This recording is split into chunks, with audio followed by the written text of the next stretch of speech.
आज लेकर आई हूँ मैदे के बगैर बनने वाले आलू के समोसों की बहुत ही आसान सी रेसिपी। इतने खस्ता और मज़ेदार बनते हैं कि लगता ही नहीं कि इसे आटे से बनाया गया है। तो शुरू करते हैं आज की रेसिपी। अस्सलाम वालेकुम, वेलकम टू मुस्लिम्स किचन। यहाँ पर 1 कप आटा लेंगे जो भी हम घर पे इस्तेमाल करते हैं। 2 चम्मच मैं सूजी डाल रही हूँ। थोड़ी सी अजवाइन डालेंगे। थोड़ा सा इसमें नमक डालेंगे। 1 टीस्पून इसमें कुटी हुई लाल मिर्च डालेंगे। धनिया डाल देंगे। 2 बड़े चम्मच ऑयल डाल देंगे। आप इधर घी भी डाल सकते हैं, लेकिन घी को मेल्ट करके डालेंगे।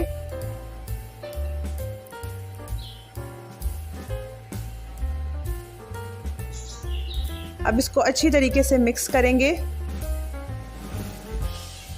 थोड़ा ऑयल मुझे यहाँ कम लग रहा था, मैंने 1 टेबलस्पून और शामिल कर लिया।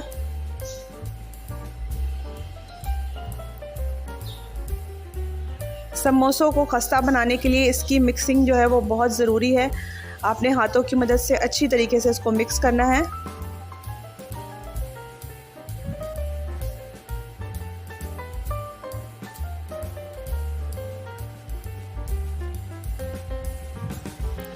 उसके बाद पानी इस्तेमाल करते हुए इसको गूंद लेना है। ना ही ज़्यादा इसको हम सख्त बनाएंगे, ना ही ज़्यादा नरम।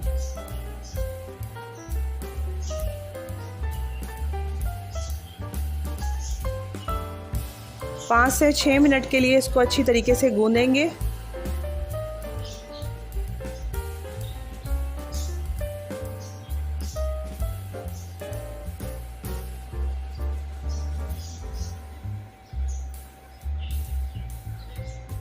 पानी का इस्तेमाल बहुत ध्यान से करना है, ज़्यादा पानी इस्तेमाल नहीं करना।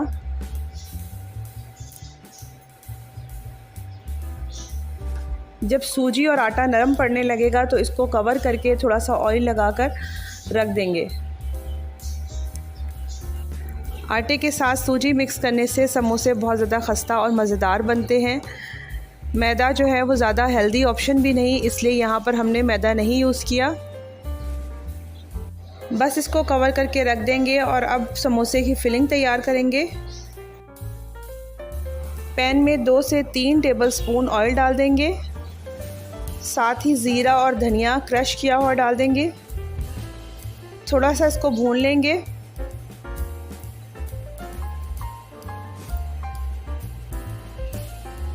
½ टीस्पून जिंजर गार्लिक पेस्ट डाल रही हूँ,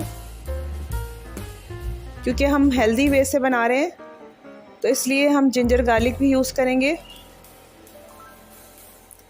ये ऑप्शनल है, अगर आप डालना चाहे तो डाल सकते हैं, वरना इसको स्किप भी कर सकते हैं।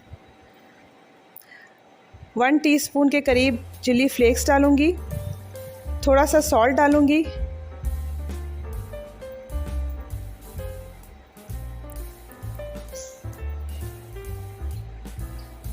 ½ टीस्पून गरम मसाला पाउडर डालेंगे।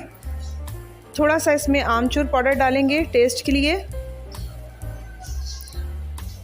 3 अदद आलूओं को मैंने बॉईल कर लिया था, मैश करके इसमें शामिल कर देंगे।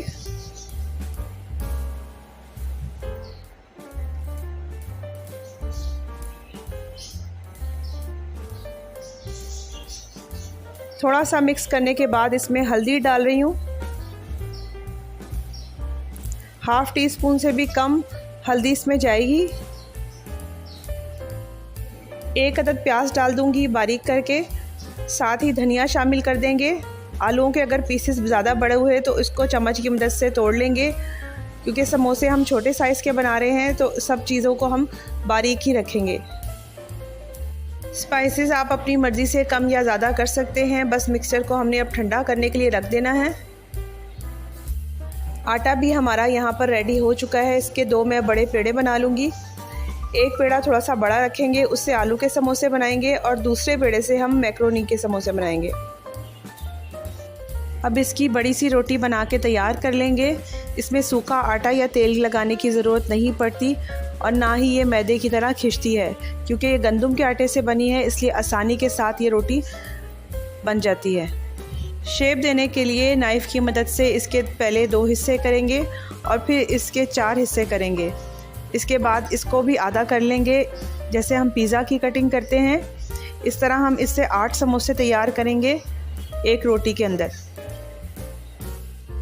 अब जो फिलिंग तैयार की थी इसमें से एक एक चमचा उठाएंगे और कॉर्नर पर रखते जाएंगे और फिर किनारों पर हम ऑयल या पानी लगा लेंगे, क्योंकि जब हम इसको शेप देंगे समोसे की तो अच्छे तरीके से ये चिपक जाएं।